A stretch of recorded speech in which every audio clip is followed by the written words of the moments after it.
स्वामीनारायण भगवान की जय। इष्टदेव परम कृपाळू भगवान श्री स्वामीनारायण कथेचे ऑनलाईन श्रवण करून राहिलेले सर्व भक्तगण सर्वांना जय श्री स्वामीनारायण। भगवान श्रीकृष्ण गीताजीमध्ये अर्जुनाला खूप सुंदर उपदेश देतात। त्यामध्ये 7व्या अध्यायामध्ये भगवान श्रीकृष्ण अर्जुनाला असं म्हणतात, वेदाहम समितीतानि वर्तमानानि च अर्जुन भविष्याणि च भूतानि मां तु वेद न कश्चन। हे अर्जुन, भूतकाळामध्ये जे काही होऊन गेलेलं आहे, जे काही प्रसंग घडले आहे, तुझा जन्म झालेला आहे, ह्या प्राणींमध्ये राहिलेले जे पूर्वीचे कर्म आहे ते कशा कारणाने आहे, जे काही सर्व घडलेलं आहे सत्य, ते सर्व मला माहिती आहे।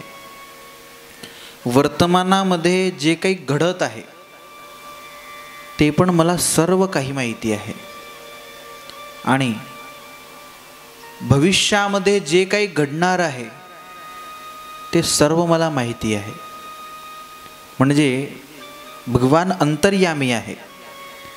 आपल्याला पाहिजे आहे ते त्यांना माहिती आहे, आपण जे करून टाकलेलं आहे ते पण त्यांना माहिती आहे आणि वर्तमान समयी आपल्या हृदयामध्ये जे संकल्प विकल्प चालून राहिले आहे ते पण त्या परमात्म्याला माहिती आहे। पण पुढे भगवान म्हणतात की मां तु वेद न कश्चन, पण हे सर्व भगवंताला माहिती आहे असं जीवात्म्याला कधीही माहिती पडत नाही। कोणाला माहिती पडत नाही तर भगवान म्हणतात की ज्याच्यामध्ये श्रद्धा आणि भक्ती ह्या दोन वस्तू नाही त्याला कधीही मला अंतर्यामी तो समजत नाही।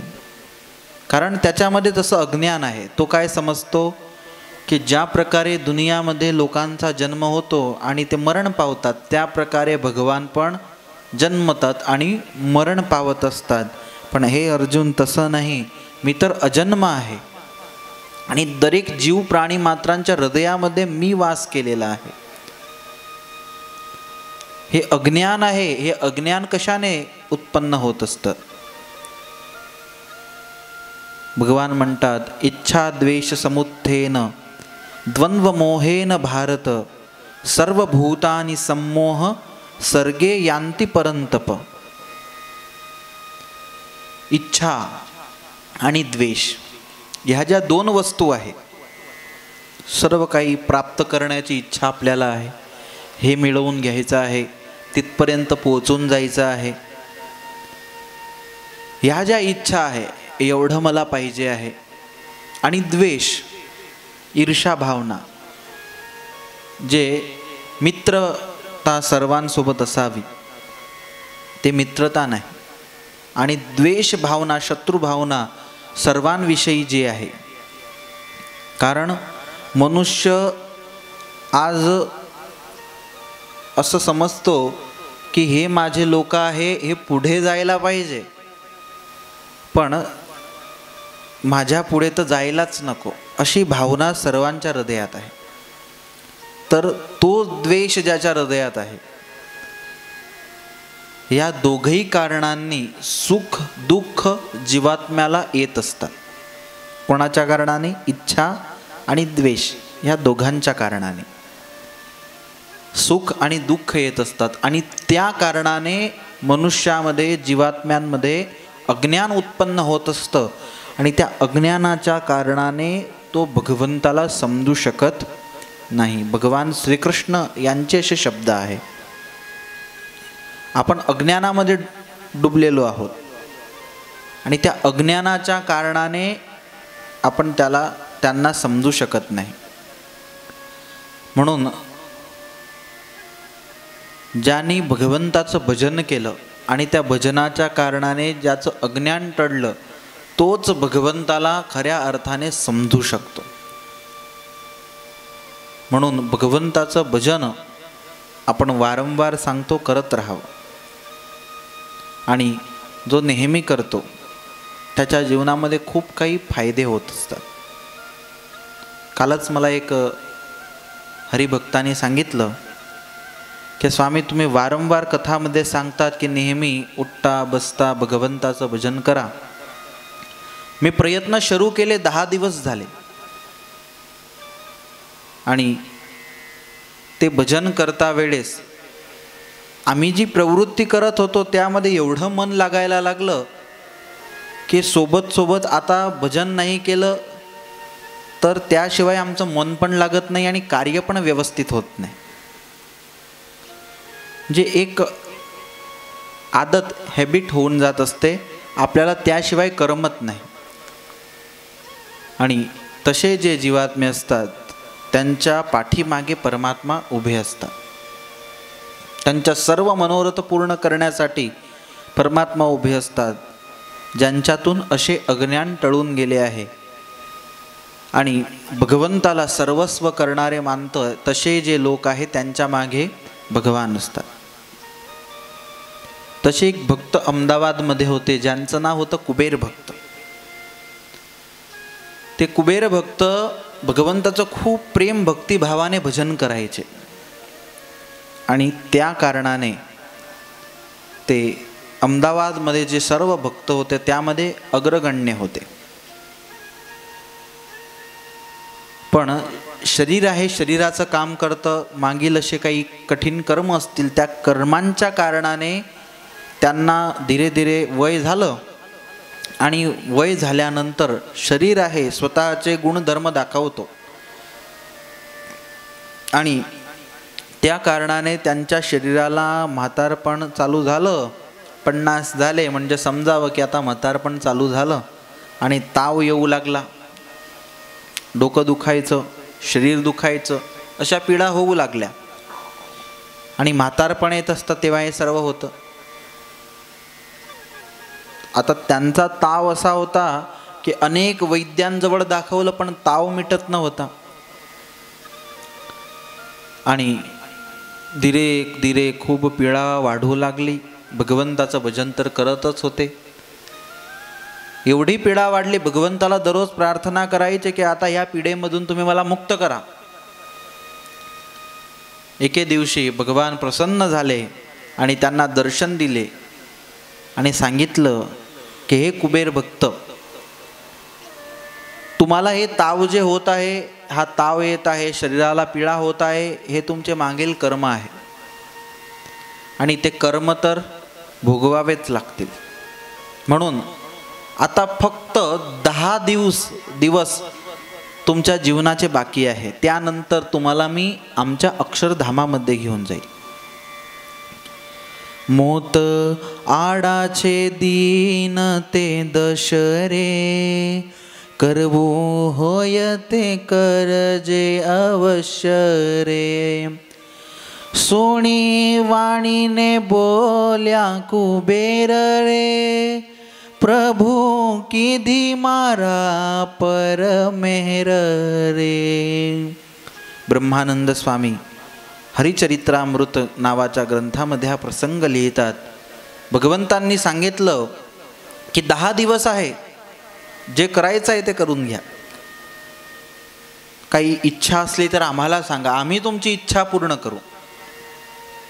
तेव्हा कुबेर भक्त म्हणतात की आता संपूर्ण जीवन तुमची भजन भक्ती तर केली, पण हृदयामध्ये कधीतरी असा एक संकल्प झाला होता की मला संत बनून तुमची सेवा करायची आहे किंवा भगवती दीक्षा धारण करायची आहे, अशी एक इच्छा होती. भगवंताचा भक्त असला त्याला इच्छा होते. आता त्यांना अशी इच्छा होती. भगवान म्हणतात ठीक आहे, आम्ही तुम्हाला भगवती दीक्षा देऊ. तेव्हा कुबेर भक्त म्हणतात की तुम्ही मला देसाल पण बाकीच्यांना कशा प्रकारे कळेल. भगवान म्हणतात चिंता नको करा, सर्वांना कळून जाईल की तुम्ही संत झाले आहे, अशी आम्ही लीला करू. भगवान तर अंतर्ध्यान झाले. आणि त्यानंतर दिवसांवरती दिवस जात आहे. भगवंतांनी 10 दिवसानंतर कुबेर भक्ताला दर्शन दिले. दर्शन देऊन भगवंतांनी सांगितलं, कुबेर भक्त, तुमची वेळ आली आहे जवळ, पण तुमची जी मनामध्ये इच्छा आहे की मला संत व्हायचं आहे, ती इच्छा आम्ही पूर्ण करण्यासाठी आलो आहे. मंदिरामध्ये संत होते अहमदाबादला, त्या सर्वांना पण भगवंतांनी दर्शन देऊन सांगितलं की कुबेर भक्ताला घेण्यासाठी आलो आहोत. आधी त्यांना दीक्षा द्यायची आहे, संत दीक्षा. संत पण कुबेर भक्तांच्या घरी आले. सर्व सत्संगी कुसंगी लोक होते, त्या सर्वांना कळालं ते पण कुबेर भक्तांच्या घरी आलेले आहे. कुबेर भक्तांचं घर भरलेलं आहे. आणि त्यावेळेला भगवंतांनी तिथे सर्वांना दर्शन दिले आणि भगवंताच्या हातामध्ये एक सुंदर भगव्या रंगाची टोपी होती. ती टोपी भगवंतांनी कुबेर भक्तांच्या मस्तकावरती ठेवली आणि कुबेर भक्ताला संत दीक्षा दिली. आणि संत दीक्षा देऊन सांगितलं की हे कुबेर भक्त, आजपासून तुम्ही आमचे संत झाले. तुमच्या हृदयामध्ये जी इच्छा होती संत होण्याची, ती इच्छा आम्ही पूर्ण केली. थोड्या दिवसापर्यंत तुम्ही आता इथेच थांबा, आम्ही वडतालला जाऊन येतो. वडतालला मोठा समय्या उत्सव आहे, तो पूर्ण करून आल्यानंतर तुम्हाला आम्ही आमच्या अक्षरधामामध्ये घेऊन जाऊ. एम कही वरताले गया रे, जन जोई टोपी राजी थया रे. देखे सत्संगी कुसंगी जन रे, थयो कुबेर साधू पावन रे. सर्व सत्संगी होते, कुसंगी होते, ते अचंब्यामध्ये पडले की कुबेर भक्त, त्यांच्यावरती भगवंताची कृपा झाली आणि भगवंतांनी त्यांना संत दीक्षा दिली. आणि त्यानंतर भगवान वडताल गेले. वडतालवरून वापस जेव्हा अहमदाबादला कुबेर भक्ताला दर्शन देऊन भगवंतांनी सांगितलं की आता तुमची वेळ समाप्त झाली आहे, चला या पृथ्वीवरती जे सुख आहे त्याकरता पण कोटीपटीने आमच्या अक्षरधामामध्ये सुख आहे आणि त्या सुखासाठी तुम्हाला आम्ही आमच्या अक्षरधामामध्ये घेऊन जातो. आणि तिथेच त्यांचा देह पडला आणि भगवान त्या कुबेर भक्ताला स्वतःच्या अक्षरधामामध्ये घेऊन गेले. तर हा आहे स्वामीनारायण संप्रदायाचा प्रथा. अंतिम समय आहे तरी पण भक्त घाबरत नाही, प्रेमाने भगवंताचं भजन करतात आणि भगवंताच्या अक्षरधामामध्ये जातात. सामान्य जीव असला तर तो घाबरून जातो. आणि सामान्य जीवांसाठी जो भगवंताचं भजन करीत नाही, जो जीवनामध्ये पाप करतो, कधी मंदिराची पायरी चढत नाही, त्याला तर यमदूतच दिसणार आहे. पण ज्याने अखंड भगवंताचं भजन केलं, दररोज तो मंदिरामध्ये जातो आणि दररोज भगवंताच्या कथा वार्ता श्रवण करतो, त्यासाठी भगवंताचे संत त्याला घेण्यासाठी येत असतात. तर आपण भगवंताचे भक्त आहोत. भगवंताची आपल्यावरती खूप मोठी कृपा आहे की आपल्याला स्वामीनारायण संप्रदाय मिळाला. भगवान स्वामीनारायण यांनी स्वतःच्या जीवनामध्ये पृथ्वीवरती आल्यानंतर 3 संकल्प केले होते की 3 संकल्प आम्ही पूर्ण करू. आणि भगवंतांनी जोपर्यंत या पृथ्वीवरती राहिले तोपर्यंत ते 3ही संकल्प जे भगवंतांनी केले होते त्यांना साकार केले. भगवान म्हणतात की आमचं जे प्रथम संकल्प होता तो असा होता की संतांना आम्ही आज्ञा द्यायचे की संत देश विदेशांमध्ये विचरण करण्यासाठी जा. जेव्हा संत भगवंताची आज्ञा घेऊन विचरण करण्यास जायचे त्यावेळेला भगवान त्यांना आलिंगन देऊन भेटत होते. आणि विचरण करून वापस यायचे तेव्हा भगवंताला जेव्हा कळायचे की संत येत आहे, तर गडपूर गावाच्या बाहेरपर्यंत भगवान जायचे आणि त्यांना आलिंगन देऊन त्यांचं स्वागत करून आणि त्यांना घेऊन येत होई असायचे. हा भगवंताचा प्रथम संकल्प होता. दुसरी भगवंतांचा संकल्प होता की जेव्हा जेव्हा संत हरिभक्तांची पंक्ती व्हायची तेव्हा भगवान स्वयं त्यांना वाढण्यासाठी जायचे. असा प्रेम भगवंताचा होता. स्वतः संतांना वाढायचे आणि संतांचं जेवण झाल्यानंतर स्वतः जेवण करण्यासाठी बसायचे. जोपर्यंत भगवान या पृथ्वीवरती राहिले, गडपूरला तर हजारो वेळा भगवंतांनी संत हरिभक्तांच्या पंक्तीमध्ये वाढलं. वडतालसारख्या पवित्र धर्मशाळामध्ये 496 वेळा वाढलं. विक्रम संवत 1886 साल होती. भगवान शेवटच्या वेळेस वडतालला आले होते. त्यावेळेस पण भगवान शरीराला ताव होता, तरी पण भगवंतांनी सर्व संतांना वाढलं आणि नंतर वडतालच्या धर्मशाळामध्ये भोजन करण्यासाठी बसले. असा प्रेम होता. आणि तिसरा संकल्प भगवंताचा असा की ह्या पृथ्वीवरती यावत चंद्र दिवाकर, जोपर्यंत आमचा भक्त या पृथ्वीवरती आहे आणि त्या आमच्या भक्ताचं, आमचा भक्त असला, आमची माळ ज्याने गळ्यामध्ये धारण केली आहे, मस्तकावरती जो गंध लावतो, आमचं भजन जो करतो आणि शिक्षापत्रीच्या नियमांप्रमाणे जो राहतो, असा जो आमचा भक्त असला, त्याचा जेव्हा अंतकाळ येतो त्यावेळेला आम्ही त्याला घेण्यासाठी जातो. आणि भविष्यामध्ये पण जे भक्त होतील, जे आमचं अशा प्रकारे भजन करतील, शिक्षापत्रींचं पालन करतील, त्याला घेण्यासाठी आम्ही अवश्यपणे जाऊ. हा भगवंताचा तिसरा संकल्प होता. तर भगवंतांनी या पृथ्वीवरती येऊन आणि 3 संकल्प केले आणि असे जे भगवंताचे भक्त झाले आणि आज पण जे भगवंताचे भक्त आहे त्या सर्वांना भगवान अंतसमयी दर्शन देऊन आणि स्वतःच्या अक्षरधामामध्ये घेऊन जात असतात. दुसरी गोष्ट अज्ञान टाळण्याची, जी भगवान श्रीकृष्ण यांनी केली. तर जो दररोज भगवंताची कथा श्रवण करतो, दररोज वचनामृत ग्रंथ श्रीमद सत्संगी जीवन ग्रंथांचे वाचन करतो, त्याच्यामध्ये अज्ञान अजिबात राहत नाही. म्हणून वारंवार आपण एक वेळा वाचून झालं म्हणजे ठेवून द्यायचं तसं नाही. वारंवार दररोज एक अध्याय, दररोज एक वचनामृत, दररोज ही 15 ते 20 मिनिटांची जी कथा आहे